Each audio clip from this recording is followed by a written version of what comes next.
يا أيها الذين آمنوا اركعوا واسجدوا واعبدوا ربكم وافعلوا الخير لعلكم تفلحون.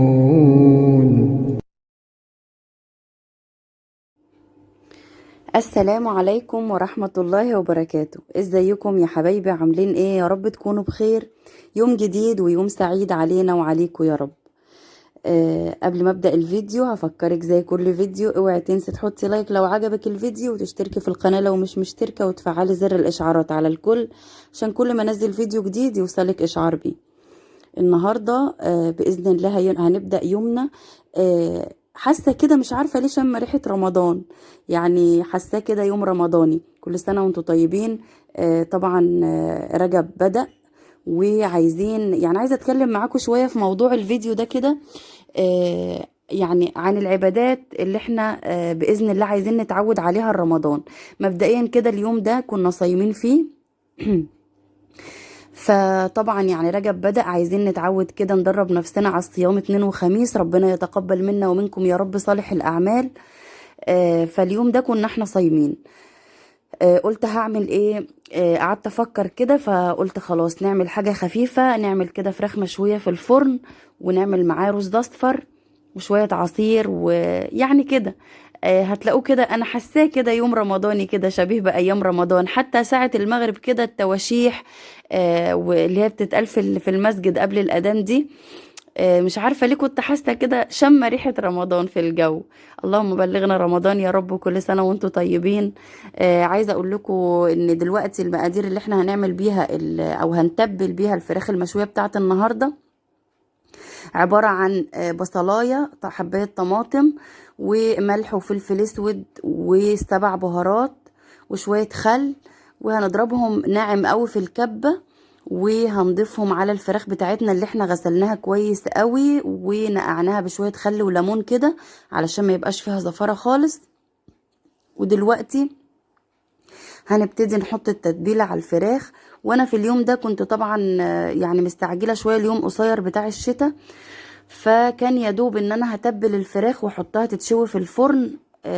فتبلتها يعني حطيت عليها التتبيلة ودخلتها في الفرن على طول، ما سبتهاش بقى ولا ساعة ولا ليلة ولا الكلام ده كله. ما شاء الله طلعت طعمها حلو قوي، شاربة من التتبيلة. بس ده ما يمنعش ان كل ما الفراخ بتقعد في التتبيلة لحمتها بتطعم اكتر، وبيبقى طعم التتبيلة اقوى في لحمة الفراخ او في اي شوي يعني عامة، حتى لو لحمة مشوية. بس انا بقول لكم انا كنت مستعجله، وكان يدوب ان انا اخلص الاكل على اذان المغرب. فدلوقتي بقى انا بشرب كده التتبيله للفراخ كويس قوي، بدعكها بره وجوه علشان الطعم اللحمه يبقى، او طعم لحمه الفراخ يعني تبقى متشربه قوي من التتبيله. هخلص وهرصها فيه على الشبكه بتاعه الفرن. انا مولعاه يسخن كويس، وانا يعني قبل ما احط الفراخ فيه كان هو سخن. آه، بتخليه على درجة حرارة تقريبا 200 على أعلى حاجة عندك، وبترصيها على شبكة الفرن. واحنا بنعمل كده الأكل، عايزة دردش معاكم شوية زي ما قلتلكم ان احنا عايزين ندرب نفسنا على عبادات كتير قبل ما يجي رمضان. كنت سامعة قبل كده من أحد المشايخ انه بيقولك لو انت سايق عربية على 120 مثلا او على 180، يعني سايق على اقصى سرعة، لو حبيت تفرمل فجأة العربية ممكن تتقلب. يعني ايه الكلام ده يا ام انس؟ يعني هو ساعتها شبه قصة العربية دي بالإنسان اللي طبعا كلنا ذنوب ومعاصي، قد ما ندعي ان احنا بنتقرب من ربنا وبنحاول نقرب من ربنا، بس دايما دايما ابن آدم خطاء. يعني كل واحد فينا عنده ذنب، ما بيخلاش اليوم، ما بيخلاش من الذنوب. ده الانسان العادي، فما بالكوا بقى لو حد. انا هنا بس هقول لكم ان انا شوف انا حاطه تحت على الشبكه فرشه ورق فويل علشان التنقيط اللي هيحصل من الفراخ ما ينزلش على الشبكة بقى ويتعبني في الغسيل وكده. كنت الاول ما بفرش ورق الفويل ده، بس بصراحة مرات اخويا جزاها الله كل خير لقيتها عاملة الفكرة دي فعجبتني، فطبقتها، ومن ساعتها وما يعني ما بتعبش بقى في غسيل الفرن كتير والورق الفويل بشيلها على طول وارميها وخلاص على كده. فعايزة هرجع بس اكلمكم في الموضوع اللي انا بقول لكم عليه ده. فالانسان العادي بيبقى عنده يومه ما بيخلاش من الذنوب، فما بالكم بقى لو حد عنده معصية سر او عنده ذنب هو مش عارف يبطله، وهو عارف انه عنده مثلا يعني دروب في حاجة معينة هو مش عارف يبطلها، فعمال يجاهد في نفسه.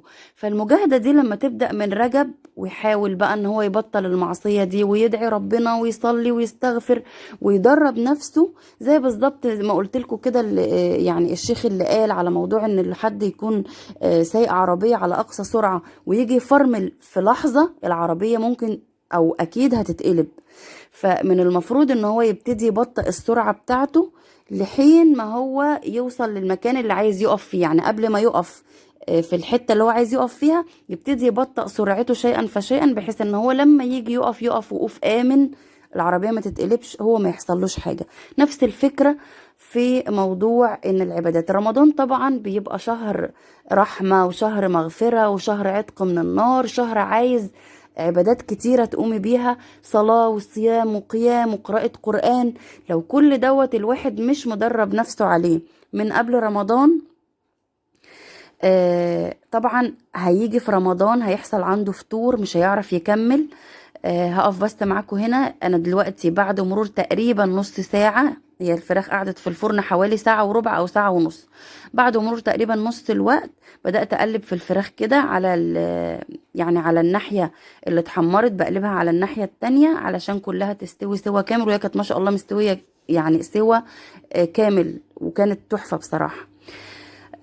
نسيت اقول لكم ان في تتبيلة الفراخ كمان فيها توم، يعني معلش. فهرجع لكم تاني بقى لموضوع العبادات ورمضان، اللهم بلغنا رمضان. فعايزين ندرب نفسنا بقى من دلوقتي على بقى ان الواحد يصوم اثنين وخميس من اول رجب، يعني يدرب نفسه على الصيام يومين في الاسبوع اللي هو الاثنين والخميس، يعمل لنفسه ورد قرآن كل يوم حتى لو صفحة.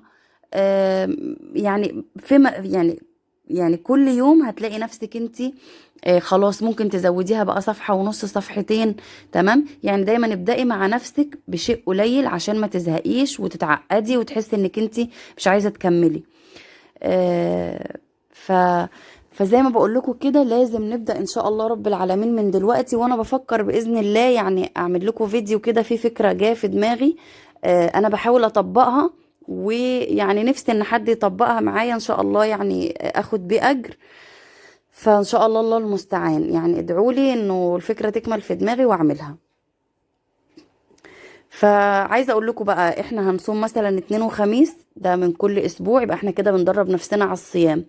بالنسبه لقيام الليل برضو حتى لو هتقيم الليل بلاش كل يوم، مثلا لو انت ما بتقيميش خالص الموضوع هيبقى تقيل عليكي، فخليكي مثلا اليوم الاثنين والخميس اللي انت هتصومي فيهم وهتتسحري طبعا متأخر، فاتسحري وروحي مصلية ركعتين ووتري ونامي. فكده برضو هتبقي قيمتي يومين في الاسبوع. هتبتدي بقى مثلا ده تمشي على السيستم ده كله كده طول رجب. نيجي نخش شعبان بقى نحاول ان احنا بقى نزود الورد بتاعنا شوية. لو استمرينا على صيام اثنين وخميس تمام، حبينا ندخل يوم تالت في الاسبوع يبقى جميل جدا.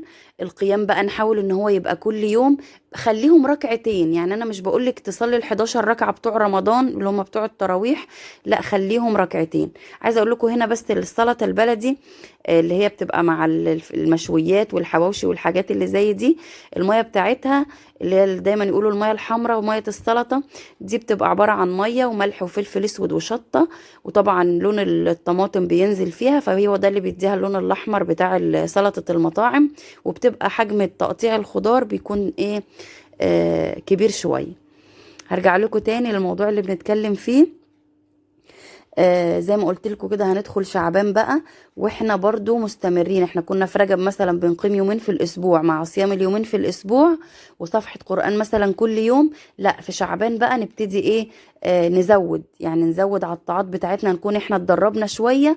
زي بالظبط اللي داخل تمرين بيتدرب على سباحة، بيتدرب على كرة قدم، على ما حدش يعني الكابتن او اللي بيروح جيم ما بيشيلوش مثلا حديد 10 كيلو من اول تدريب، لا ده بيبتدي يشيله اول يوم نص كيلو حديد، الاسبوع التاني مثلا كيلو، فبيبتدي ايه كل اسبوع بيزود له في التدريب بتاعه شيئا فشيئا، علشان عضلاته ما تشدش، واحنا كمان علشان نفسيتنا بقى ما تشدش من العبادة ويحصل فتور ولا مش هكمل انا مش قادر. فزي ما بقول لكم احنا نبدأ مع بعضنا كده، نجاهد نفسنا واحدة واحدة، من هنا لحد رمضان ان شاء الله. فنخش رمضان بقى واحنا مستعدين بإذن الله، يعني ربنا يتقبل منا يا رب. آه، نكون بقى خلاص، يعني زي ما بيقولوا دايما، كنت اسمع برضو من المشايخ ان يقولوا رمضان شهر، رجب شهر الغرس، وشعبان شهر السقيا، ورمضان شهر الحصاد. اللي مش هيغرس في رجب ومش هيسقي في شعبان عمره ما هيقدر يحصد في رمضان. هيحصد في رمضان ايه؟ هيحصد في رمضان طاعة، هيحصد في رمضان طاعة هو قادر يعملها. رمضان مطلوب منه حاجات كتير زي ما قلت لكم في بداية الفيديو، صلاة وصيام وقيام وتلاوة قرآن. طب كل ده انا هقدر اعمله ازاي وانا اصلا طول السنة مثلا مش بعمله؟ فالحكايه هتبقى تقيله قوي على نفسي. لو انت ما اتدربتيش في رجب وفي شعبان، هتبتدي تيجي رمضان بقى عماله تجاهدي في نفسك، ورمضان مش شهر مجاهده، رمضان شهر حصاد، رمضان شهر استجابة دعوات، شهر رحمات وعتق من النيران وشهر مغفرة. فأنا عايزة بقى خلاص، يعني عايزة لما أخش رمضان أكون متعودة، أكون متمرنة زي بالظبط اللي رايح بطولة وعمال يتدرب مثلا شهرين ثلاثة قبل البطولة. مش هينفع يروح البطولة او الماتش اللي هيلعبه الكبير ده ويتدرب في نفس الشهر، لا طبعا مش هيعرف ومش هيدي اداء كويس ومش هينجح في القصة دي. ف فطبعا لازم بيكون هو متدرب قبلها بشهرين ثلاثة، فبيبتدي بقى يبدع لما بيجي بقى يلعب المباراة بتاعته، ولا يعني ايا ما هيكون هو هيعمل ايه. فلازم ان احنا ندرب نفسنا.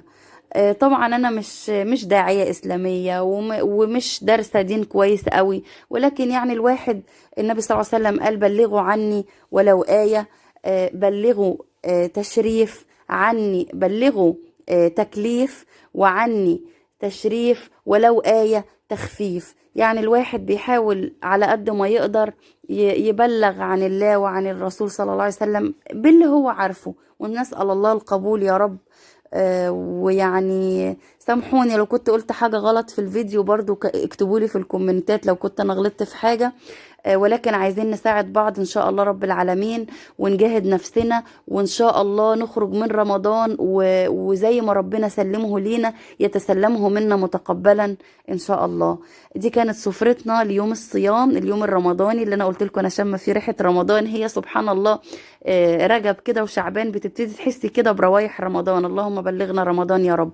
زي ما انتم شايفين حطينا العصير والسلطة والرز والفراخ. جربوا الفراخ دي تحفة جدا، هتعجبكم. اشوفكم في فيديو جديد مع